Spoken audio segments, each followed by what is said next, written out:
میں نے ابا کے سینے میں منہ چھپا لیا اور رونے لگی۔ ابا سے پیار کرتی ہو تو کھاؤ۔ ابا کی اپنی آنکھوں میں بھی آنسو آ گئے تھے۔ میں نے سر اٹھا کر دیکھا، سارے گھر والے مجھے ہی دیکھ رہے تھے۔ ان میں سے سب سے زیادہ پریشان فیروز بھائی تھے۔ میں نے ایک چمچ منہ میں ڈالا مگر وہ اندر جانے کی بجائے باہر آنے لگا۔ بمشکل میں نے اس کو نگلا اور پھر آنکھوں پر ہاتھ رکھ کر لیٹ گئی۔ وہ سب مجھے پکارتے رہے مگر میں نے آنکھیں نہ کھولی۔ میں تو بند آنکھوں میں یاس کے بے جان چہرے کو دیکھ رہی تھی۔ پل بھر میں کیسی قیامت گزر گئی تھی۔ وہ اپنی خوشیاں ادھوری چھوڑ کر سب کو روتا چھوڑ کر چلا گیا تھا۔ مگر کیسے ہوا تھا یہ؟ آخر یہ مجھے بتاتا کیوں نہیں؟ اس کے ساتھ ایسا کیا ہوا تھا؟ ابا کہتے ہیں جانے والوں کو بہانا چاہیے۔ اگر یہی بات ہے تو مجھے یہ بتایا جائے کہ ایاز کس بہانے سے ملک عدم چلا گیا۔ اسے تو 2 دن بعد مجھے لینے آنا تھا، پھر وہ یہ دنیا ہی کیوں چھوڑ کر چلا گیا؟ عائشہ، عذرا نے مجھے پکارا مگر میں یوں ہی پڑی رہی۔ اب تو آنکھیں کھول دو، سب چلے گئے ہیں، عذرا نے کہا تو میں نے آنکھیں کھول دی اور پھر عذرا کے ہاتھ پکڑتے ہوئے کہا، عذرا تم تو میری پیاری رازدار سہیلی ہو، تم تو نہ چھپاؤ، کم از کم مجھے ایاز کی موت کی وجہ تو معلوم ہونی چاہیے۔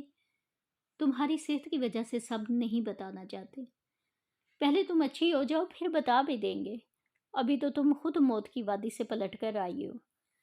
کاش میں نہ آئی ہوتی، میں نے کہا تو عذرا نے میرے منہ پر ہاتھ رکھ دیا تو میں نے اس کا ہاتھ ہٹاتے ہوئے کہا، میں اچھی ہوں، یقین کرو اب مجھے کچھ نہیں ہوگا۔ اگر میں اس کے مرنے کے باوجود بھی زندہ ہوں تو پھر موت کی وجہ جان کر کیسے مر سکتی ہوں؟ میں نے بھیگے لہجے میں کہا، یہ بات ہے تو پہلے دلیا کھاؤ۔ عذرا نے پلیٹ ایک بار پھر میرے آگے کر دی اور ایاز کی پرسرار موت کی وجہ جاننے کے لیے میں نے وہ سارا دلیا زہر مار کر کے کھا ہی لیا۔ پھر کہا، اب تو بتا دو عذرا، میں وعدہ کرتی ہوں روؤں گی نہیں۔ میری بات پر عذرا کی اپنی آنکھوں میں آنسو آ گئے اور پھر وہ میرے بستر پر آ بیٹھی اور میرا سر اپنی گود میں رکھتے ہوئے بولی، قدیر کو تو جانتی ہو عائشہ؟ ہاں، وہ ایاز کا دوست تھا اور میں نے اس کو بائی بنایا تھا۔ یہ حادثہ اسی کی وجہ سے ہوا۔ قدیر کی وجہ سے؟ میرے لہجے میں حیرت بھر گئی۔ ہاں، قدیر کی وجہ سے، لیکن وہ تو ایاز کا دوست تھا اور وہ بہت اچھا تھا۔ وہ تو میں نے اس کو برا کب کہا ہے؟ اچھا تو وہ اب بھی ہے، عذرا نے آہستہ سے کہا۔ پھر بتاؤ نا اصل بات، میں نے بے صبری سے پوچھا۔ بتاتی ہوں، شروع سے بتاتی ہوں۔ شاید تمہیں معلوم نہ ہو کہ قدیر ایاز کے بچپن کا دوست ہے۔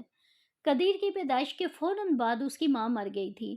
قدیر کی پھپھو نے 2 سال تک اس کو سنبھالا، پھر اس کی شادی ہو گئی تو قدیر کے باپ نے بھی محض قدیر کی وجہ سے دوسری شادی کر لی اور قدیر کی ستیلی ماں گھر آ گئی۔ وہ عورت ویسی ہی تھی جیسی کہ عام طور پر ستیلی ماں ہوتی ہے۔ قدیر کا باپ تو سارا دن زمینوں پر ہوتا تھا اور ستیلی ماں کا جی چاہتا تو قدیر کو کھانے کو دیتی، جی چاہتا تو سارا دن بھوکا رکھتی، مگر اس کو پوچھنے والا کوئی نہ تھا۔ خود قدیر اتنا حساس بچہ تھا کہ باپ سے تو کیا، خود کسی اور سے بھی نہ کہا اور چپ چاپ ستیلی ماں کے ظلم سہتا رہا۔ عذرا، میں نے ایاز کی موت کا سبب پوچھا ہے اور تم مجھے قدیر کی کہانی سنا رہی ہو، میں نے تلخی سے کہا۔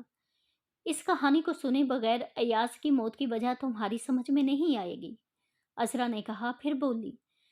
قدیر کی ستیلی ماں کو خدا نے شادی کے 1 سال بعد ہی بیٹا دے دیا اور دوسرے سال دوسرا بیٹا۔ اس کے بعد 2 بیٹیاں بھی ہوئیں مگر وہ زندہ نہ رہیں۔ ہاں، تو اپنے بیٹے پا کر اس کو قدیر اور بھی زہر لگنے لگا تھا۔ تب قدیر 5 سال کا ہو چکا تھا۔ قدیر کے باپ نے قدیر کو اسکول میں داخل کروا دیا۔ وہاں قدیر کی دوستی ایاز سے ہوئی جو وقت کے ساتھ ساتھ گہری ہوتی گئی۔ 5ویں کے بعد قدیر بھی ایاز کے ساتھ کیڈٹ بننا چاہتا تھا مگر ستیلی ماں راستے کا کانٹا بن گئی اور یوں قدیر کیڈٹ نہ جا سکا۔ اس نے اسی اسکول سے میٹرک کیا، پھر اس کی ماں کے کہنے پر اس کی پڑھائی ختم کروا دی گئی اور وہ زمینداری دیکھنے لگا۔ اگرچہ اس کا دل مزید پڑھنے کو چاہتا تھا مگر ستیلی ماں جس کے اپنے بیٹے 5 کر کے تعلیم چھوڑ چکے تھے، وہ قدیر کو پڑھتے ہوئے کیسے دیکھ سکتی تھی؟ اس کے اپنے دونوں بیٹے آوارہ نکلے، سارا دن اپنے جیسے دوستوں کے ساتھ کبھی شہر مجرا سننے چلے جاتے، کبھی شکار کھیلنے، جبکہ ساری زمینوں کی دیکھ بھال قدیر کے ذمے تھی۔ اور جب فصل پکنے پر آتی تو ستیلی ماں اور بائی بھی کھیتی کے چکر لگانے لگتے۔ فصل بکتے ہی سارا مال اپنی جیبوں میں ڈال کر وہ پھر زمینوں کا راستہ بھول جاتے۔ تمہارے نانا اور قدیر کے دادا اس علاقے کے دو بڑے زمیندار تھے اور دونوں کی آپس میں کبھی نہ بنی۔ دونوں ایک دوسرے کے دشمن سمجھے جاتے تھے اور اس دشمنی کی وجہ اگر دیکھی جائے تو بہت معمولی تھی، مگر تمہارے نانا نے اس کو بڑی بنا لیا تھا۔ عذرا خاموش ہو کر نہ جانے کیا سوچنے لگی۔ لیکن وہ وجہ کیا تھی؟ میں نے پوچھا۔ وجہ یہ تھی کہ تمہارے نانا ارائی تھے جبکہ قدیر لوگ کمہار تھے۔ یہ لوگ سانگلا ہل میں پہلے رہتے تھے اور اپنے گدھوں پر لوگوں کا مال اٹھانے کی مزدوری کرتے تھے۔ وہاں اچانک نہ جانے کیسے قدیر کے پردادا کے ہاتھ بہت ساری دولت آ گئی اور وہ اپنا آبائی کام بھول کر زمین خرید کر گاؤں کے امیر لوگوں میں شامل ہو گئے۔ مگر دولت ہاتھ آنے کے باوجود گاؤں والوں کی نظر میں عزت دار نہ بن سکے، اور جب قدیر کے پردادا فوت ہوئے تو اس کے دادا نے ساری زمین فروخت کر کے لائل پور کے اس گاؤں میں بہت ساری زمین خرید لی جہاں تمہارے نانا رہتے تھے، چوہدری غلام رسول۔ سانگلا ہل میں تو ان کی کوئی عزت نہ تھی، مگر یہاں انہوں نے کسی کو اپنی ذات کے بارے میں نہیں بتایا تھا اور خود کو چوہدری کہلوانا شروع کر دیا تھا۔ ابھی کچھ عرصہ ہی گزرا تھا کہ نہ جانے کیسے تمہارے نانا کو اس بات کا پتہ چل گیا کہ وہ اصل چودھری نہیں ہیں بلکہ کمہار ہیں۔ تمہارے نانا جو پہلے ہی ان سے خار کھاتے تھے، ان کی زمین اب تمہارے نانا سے بھی زیادہ تھی۔ یہ پتہ چلنے کے بعد کہ وہ نکلی چوہدری ہے، تمہارے نانا کو سخت غصہ آیا کہ ان کمین لوگوں نے اس بات کی جرات کیسے کی۔ انہوں نے سارے گاؤں کو ان کی اصل ذات کے بارے میں بتا دیا، مگر لوگوں نے زیادہ یقین نہ کیا کہ دولت سب کا منہ بند کر دیتی ہے۔ پھر تمہارے نانا نے قدیر کے دادا کو بلوایا اور خود یہ بات کہی کہ وہ خود چودھری کہلوانا چھوڑ دیں، مگر وہ بجائے یہ بات ماننے کے دھمکیاں دیتا ہوا چلا گیا کہ آئندہ تم نے یہ بات کی تو اچھا نہ ہوگا۔ خدا نے سب انسانوں کو برابر بنایا ہے، اس لیے جو نام تم استعمال کر سکتے ہو وہ میں بھی کر سکتا ہوں۔ اس کے بعد باقاعدہ دشمنی کا آغاز ہو گیا جو ایک نسل سے دوسری نسل تک پھیل گئی۔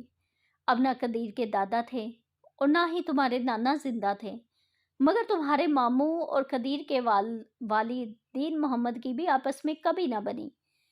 ایک تو وہی پرانی ذات پات کی وجہ، دوسرے تمہارے ماموں پڑھے لکھے تھے، وہ اپنی زمینوں پر نئے نئے تجربات کرتے اور پیداوار بڑھاتے، جبکہ دین محمد ان پڑھ باپ کی ان پڑھ اولاد تھا، اور پھر اس کی اولاد میں قدیر ذہین تھا، وہ پڑھنا چاہتا تھا مگر ستیلی ماں نے اجازت نہ دی، جبکہ دوسرے دونوں بھائیوں نے خود ہی پڑھائی چھوڑ دی تھی۔